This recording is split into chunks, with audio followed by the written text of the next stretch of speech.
Hi வணக்கம். இன்றைக்கி நான் ப்ரெட் பீஸா தான் பண்ண போகிறேன். எப்படி பண்ணலான்னு பார்த்துடலாங்களா?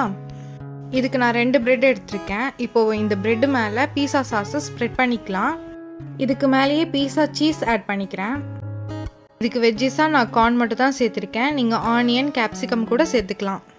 இப்போ கார்னை நல்லா ஸ்ப்ரெட் பண்ணி போட்டுட்டு அதுக்கு மேலே கொஞ்சம் சீஸ் சேர்த்துக்கலாம். நான் இந்த ஸ்டெப்ஸ்லேயே கொஞ்சோண்டு ஆரிகானோ மட்டும் சேர்த்துருக்கேன். இப்போ ஓவனில் 180 செல்சியஸ் டிகிரிக்கு 15 மினிட்ஸ்க்கு ஹீட் பண்ணி எடுத்துக்கிறேன்.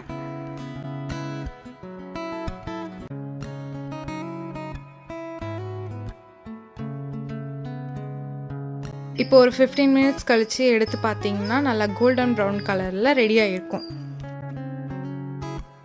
இதுக்கு மேலே நான் ஆரிகானோ அண்ட் சில்லி ஃப்ளேக்ஸ் மட்டும் ஆட் பண்ணியிருக்கேன். நெக்ஸ்ட் ஒரு vlogல பார்க்கலாம். பாய்.